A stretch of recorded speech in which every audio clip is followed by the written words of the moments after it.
जय माता दी। तारा रानी की कथा। माता के जगराते में महारानी तारा देवी की कथा कहने सुनने की परंपरा प्राचीन काल से चली आई है। बिना इस कथा के जागरण को संपूर्ण नहीं माना जाता है। माता के प्रत्येक जागरण में इसको समृद्ध करने की परंपरागत विधान है। इस कलयुग में इस शक्ति की पूजा से ही भक्तों के मन की मनोकामना पूर्ण होती है और मन को शक्ति मिलती है। कथा इस प्रकार है। महाराजा दक्ष की 2 पुत्रियां तारा देवी और रुक्मण भगवती दुर्गा जी की भक्त में अटूट विश्वास रखती थीं। दोनों बहनें नियम पूर्वक एकादशी का व्रत किया करती थीं तथा माता के जागरण में प्रेम के साथ कीर्तन एवं महात्मा कहा सुना करती थी। एकादशी के दिन एक बार भूल से छोटी रुक्मण ने मांसाहार कर लिया। तब तारा देवी को पता लगा तो उसे रुक्मण पर बड़ा क्रोध आया और बोली तू तो है मेरी बहन, परंतु मनुष्य देह पाकर भी तूने नीच योनि के प्राणी जैसे कर्म किए हैं। तू तो छिपकली बनने योग्य है। बड़ी बहन के मुख से निकले शब्दों को रुक्मण ने शिरोधर कर लिया और साथ ही प्रायश्चित का उपाय पूछा। तारा ने कहा, त्याग और परोपकार से सब पाप छूट जाते हैं। दूसरे जन्म में तारा देवी इंद्रलोक की अप्सरा बनी और छोटी बहन रुक्मण छिपकली योनि में प्रायश्चित का अवसर ढूंढने लगी। द्वापर युग में जब पांडवों ने अश्वमेघ यज्ञ किया तब उन्होंने दूत भेजकर दुर्वासा ऋषि सहित 33 करोड़ देवताओं को निमंत्रण दिया। जब दूत दुर्वासा ऋषि के स्थान पर निमंत्रण लेकर गया तो दुर्वासा ऋषि बोले, यदि 33 करोड़ देवता उस यज्ञ में भाग लेने आए तो मैं उसमें सम्मिलित नहीं हो सकता। दूत 33 करोड़ देवताओं का निमंत्रण देकर वापस पहुंचा और दुर्वासा ऋषि का वृत्तांत पांडवों को कह सुनाया कि वह सब देवताओं को बुलाने के कारण नहीं आएंगे। यज्ञ आरंभ हुआ। 33 करोड़ देवता यज्ञ में भाग लेने आए। उन्होंने दुर्वासा ऋषि जी को न देखकर पांडवों से पूछा कि ऋषि को क्यों नहीं बुलवाया। इस पर पांडवों ने नम्रता सहित उत्तर दिया कि निमंत्रण भेजा था परंतु वह अहंकार के कारण नहीं आए। यज्ञ में पूजन हवन आदि निर्विघ्न समाप्त हुए। भोजन के लिए भंडारे की तैयारी होने लगी। दुर्वासा ऋषि ने देखा कि पांडवों ने उनकी उपेक्षा कर दी है तो उन्होंने क्रोध करके पक्षी का रूप धारण किया। चोंच में सर्प लेके भंडारे में फेंक दिया। इसका किसी को कुछ नहीं पता चला। वह सर्प खीर की कढ़ाई में गिरकर छिप गया। एक छिपकली जो पिछले जन्म में तारा देवी की छोटी बहन बनी तथा बहन के शब्दों को शिरोधार्य कर इस जन्म में छिपकली बनी, सर्प का भंडारे में गिरना देख रही थी। उसे त्याग व परोपकार की शिक्षा अब तक याद थी। वह छिपकली घर की दीवार पर चिपकी समय की प्रतीक्षा करती रही। कई लोगों के प्राण बचाने हेतु उसने अपने प्राण न्यौछावर कर देने का मन ही मन निश्चय किया। जब खीर भंडारे में दी जाने वाली थी तो सबकी आंखों के सामने वो छिपकली दीवार से कूदकर कढ़ाई में जा गिरी। इस प्रकार लोग छिपकली को बुरा भला कहते हुए खीर की कढ़ाई को खाली करने लगे। उस समय उन्होंने उसमें मरे हुए सांप को देखा। अब सबको मालूम हुआ कि छिपकली ने अपने प्राण देकर उन सबके प्राणों की रक्षा की है। इस पर उपस्थित सभी सज्जनों और देवताओं ने उस छिपकली के लिए प्रार्थना की कि उसे सब योनियों से उत्तम मनुष्य योनि प्राप्त हो तथा अंत में मोक्ष को प्राप्त करे। तीसरे जन्म में छिपकली राजा स्पर्श के घर कन्या बनी। दूसरी बहन तारा देवी ने फिर मनुष्य का जन्म लेकर तारामती नाम से अयोध्या के प्रतापी राजा हरिश्चंद्र के साथ विवाह किया। राजा स्पर्श ने ज्योतिषियों से कर्ण कुंडली बनवाई। ज्योतिषियों ने राजा को बताया कि कन्या राजा के लिए हानिकारक सिद्ध होगी, शगुन ठीक नहीं है, अतः आप इसे मरवा दीजिए। राजा बोला, लड़की को मारना बहुत बड़ा पाप है, मैं इस पाप का भागी नहीं बन सकता। तब ज्योतिषियों ने विचार करके राय दी, हे राजन, आप एक लकड़ी के संदूक के ऊपर सोना चांदी आदि जड़वा दें। फिर उस संदूक के भीतर लड़की को बंद करके नदी में प्रवाहित करा दीजिए। सोना चांदी जड़ित लकड़ी का संदूक अवश्य कोई लालच से निकाल लेगा और आपकी कन्या को भी पाल लेगा। आपको किसी प्रकार का पाप नहीं लगेगा। ऐसा ही किया गया और नदी में बहता हुआ संदूक काशी के समीप एक हरिजन को दिखाई दिया। वह संदूक को नदी से बाहर निकाल लाया। जब खोला, उसमें सोना चांदी के अतिरिक्त रूपवान कन्या दिखाई दी। उस हरिजन के कोई संतान नहीं थी। जब उसने अपनी पत्नी को वह कन्या दी तो उसकी खुशी का ठिकाना न रहा। उसने अपनी संतान के समान ही बच्ची को छाती से लगा लिया। भगवती की कृपा से उसके स्तनों में दूध उतर आया। पति पत्नी ने प्रेम से कन्या का नाम रुक्को रख दिया। जब वो कन्या विवाह योग्य हुई तो हरिजन ने उसका विवाह अयोध्या के सजाति युवक के साथ बड़ी धूमधाम के साथ किया। इस प्रकार पहले जन्म की रुक्मण दूसरे जन्म की छिपकली तथा तीसरे जन्म में रुक्को बन गई। रुक्को की सास महाराज हरिश्चंद्र के घर सफाई आदि करने आया करती थी। एक दिन वह बीमार पड़ गई। निदान रुक्को महाराज हरिश्चंद्र के घर काम करने के लिए पहुंच गई। महाराज की पत्नी तारामती ने रुक्को से कहा, हे बहन, तुम यहाँ मेरे निकट आकर बैठो। महारानी की बात सुनकर रुक्को बोली, रानी जी, मैं नीच जाति की भिल्ली हूँ, भला मैं आपके साथ बैठ सकती हूँ?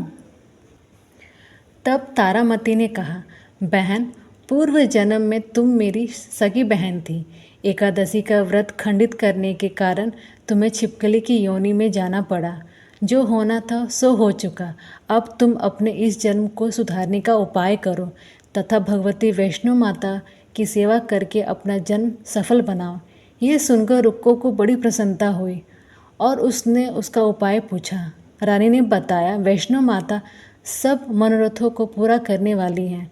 जो लोग श्रद्धापूर्वक माता का पूजन व जागरण करते हैं उनकी सब मनोकामनाएं पूर्ण होती हैं। रुक्को खुश होकर माता की मनौती करते हुए बोली, हे माता, यदि आपकी कृपा से मुझे एक पुत्र प्राप्त हो जाए तो मैं भी आपका पूजन व जागरण कराऊंगी। प्रार्थना को माता ने स्वीकार कर लिया। फलस्वरूप 10वें महीने उसके गर्भ से एक अत्यंत सुंदर बालक ने जन्म लिया। परंतु दुर्भाग्यवश रुक्को को माता का पूजन व जागरण कराने का ध्यान न रहा। परिणाम स्वरूप ये हुआ कि जब वो बालक 5 वर्ष का हुआ तो उसे एक दिन तेज बुखार आ गया और तीसरे दिन उसे चेचक यानी माता निकल आई। रुक्को दुखी होकर अपने पूर्व जन्म की बहन तारामती के पास गई और बच्चे की बीमारी का सब वृत्तांत कह सुनाया। तब तारामती ने कहा, तू ज़रा ध्यान करके देख कि तुझसे माता के पूजन में कोई भूल तो नहीं हुई। इस पर रुक्को को 6 वर्ष पहले की बात का ध्यान आया और उसने अपना अपराध स्वीकार किया और कहा कि बच्चे को आराम आने पर अवश्य जागरण कराऊंगी। भगवती की कृपा से बच्चा दूसरे दिन ही ठीक हो गया। तब रुक्को ने देवी के मंदिर में जाकर पंडित से कहा कि मुझे अपने घर माता का जागरण कराना है, सो आप मंगलवार को मेरे घर पधार कर कृतार्थ करे। पंडित जी बोले, अरे रुक्को, तू यही 5 रुपये दे जा, हम तेरे नाम से यही मंदिर में जागरण करवा देंगे। तू नीच जाति की स्त्री है, इसलिए हम तेरे घर चलकर देवी जागरण नहीं करा सकते। इसीलिए हम तेरे घर चलकर देवी का जागरण नहीं कर सकते। रुक्को ने कहा, हे पंडित जी, माता के दरबार में तो ऊंच नीच का कोई विचार नहीं होता। वे तो सब भक्तों को समान रूप से कृपा करती हैं, अतः आपको कोई ऐतराज़ नहीं होना चाहिए। इस पर पंडितों ने आपस में विचार करके कहा, यदि महारानी तारामती तुम्हारे जागरण में पधारे तो हम भी स्वीकार कर लेंगे। ये सुनकर रुक्को महारानी तारामती के पास पहुंच गई और सब वृत्तांत कह सुनाया। तारामती ने जागरण में शामिल होना सहर्ष स्वीकार कर लिया। जिस समय रुक्को पंडित से ये कहने गई कि महारानी जागरण में आएंगी, उस समय सेनानाई ने यह सुन लिया और महाराज हरिश्चंद्र को जाकर सूचना दी। राजा ने सेनानाई से सब बात सुनकर कहा कि तेरी बात झूठी है। महारानी हरिजनों के घर जागरण में नहीं जा सकती। फिर भी परीक्षा लेने के लिए राजा ने रात को अपनी उंगली पर थोड़ा चीरा लगा लिया, जिससे उन्हें नींद न आए। रानी तारामती ने जब यह देखा कि जागरण का समय हो रहा है परंतु महाराज को नींद नहीं आ रही है, तो उसने माता वैष्णो से मन ही मन प्रार्थना की कि हे माता, आप किसी उपाय से राजा को तुरंत सुला दें ताकि मैं जागरण में सम्मिलित हो सकूं। राजा को नींद आ गई। रानी तारामती रोशनदान से रस्सी बांधकर महल से उतरी और रुक्कों के घर जा पहुंची। उस समय जल्दी के कारण रानी के हाथ का रेशमी रुमाल तथा पाँव की एक पायल रास्ते में गिर गई। उधर थोड़ी देर बाद राजा हरिश्चंद्र की नींद खुल गई। तब वो रानी का पता लगाने के लिए निकल पड़ा। मार्ग में पायल और रुमाल उसने देखी और जागरण वाले स्थान पर जा पहुंचा। राजा ने दोनों चीज़ें रास्ते से उठाकर अपने पास रख ली और जहां जागरण हो रहा था वहां पर एक कोने में चुपचाप बैठकर सब दृश्य देखने लगा। जब जागरण समाप्त हुआ तो सबने माता की आरती व अरदास की। उसके बाद प्रसाद बांटा गया। रानी तारामती को जब प्रसाद मिला तो उन्होंने झोली में रख लिया। यह देखकर लोगों ने पूछा कि आपने प्रसाद क्यों नहीं खाया? यदि आप प्रसाद नहीं खाएंगी तो कोई भी नहीं प्रसाद खाएगा। रानी बोली, तुमने जो प्रसाद मुझे दिया वो मैंने महाराज के लिए रख लिया। अब मुझे मेरा प्रसाद दे दो। अब की बार प्रसाद लेकर तारा ने खा लिया। उसके बाद सब भक्तों ने माता का प्रसाद खाया। इस प्रकार जागरण समाप्त करके प्रसाद खाने के पश्चात रानी तारामती घर की ओर चली। तब राजा ने आगे बढ़कर रास्ता रोक लिया और कहा, तुमने नीचों के घर का प्रसाद खाकर अपना धर्म नष्ट कर लिया है। अब मैं तुझे अपने घर में कैसे रखूं? तूने तो कुल की मर्यादा, मेरी प्रतिष्ठा का भी ध्यान नहीं रखा। जो प्रसाद तू अपनी झोली में रखकर मेरे लिए लाई है उसे खिलाकर मुझे भी अब अपवित्र बनाना चाहती है। ऐसा कहते हुए जब राजा ने झोली की ओर देखा तो भगवती की कृपा से प्रसाद के स्थान पर उसमें चंपा, चमेली, गेंदे के फूल, कच्चे चावल, सुपारी, मखाने, छुआरे, नारियल दिखाई दिए। इस प्रसाद को ही बांटे का प्रसाद कहते हैं। राजा हरिश्चंद्र रानी तारा को लेकर साथ लौट आया। वहाँ रानी ने ज्वाला मैया की शक्ति से बना माचिस या चकमक पत्थर की सहायता लिए बिना राजा को अग्नि प्रज्वलित करके दिखाई, जिसे देखकर राजा का आश्चर्य और बढ़ गया। राजा के मन में देवी के प्रति विश्वास व श्रद्धा जाग उठी। इसके बाद राजा ने रानी से कहा, मैं माता के प्रत्यक्ष दर्शन करना चाहता हूँ। रानी बोली, प्रत्यक्ष दर्शन के लिए बहुत बड़ा त्याग होना चाहिए। यदि आप अपने पुत्र रोहित की बलि दे सके तो आपको दुर्गा देवी के प्रत्यक्ष दर्शन प्राप्त हो सकते हैं। राजा के मन में देवी के दर्शन करने की लगन हो गई थी। राजा ने पुत्र का मोह त्याग कर रोहित का सिर देवी को अर्पण कर दिया। ऐसी सच्ची श्रद्धा एवं विश्वास देख दुर्गा माता सिंह पर सवार होकर उसी समय प्रकट हो गई और राजा हरिश्चंद्र माता के दर्शन करके कृतार्थ हुए। मरा हुआ पुत्र भी जीवित हो गया। उन्होंने विधिपूर्वक माता का पूजन करके अपराधों की क्षमा मांगी। सुखी रहने का आशीर्वाद देकर माता अंतर्ध्यान हो गई। राजा ने तारामती की भक्ति की प्रशंसा करते हुए कहा, हे तारा, मैं तुम्हारे आचरण से अति प्रसन्न हूँ। मेरे धन्य भाग जो तुम मुझे पत्नी के रूप में प्राप्त हुई। इसके पश्चात राजा हरिश्चंद्र ने भव्य मंदिर तैयार करवाया।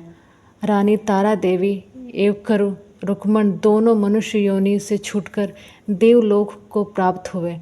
माता के जागरण में तारा रानी की इस कथा को जो मनुष्य भक्ति भाव से पढ़ता या सुनता है उसकी सभी मनोकामनाएं पूर्ण होती हैं, सुख एवं समृद्धि बढ़ती है, शत्रुओं का नाश एवं सर्वमंगल होता है।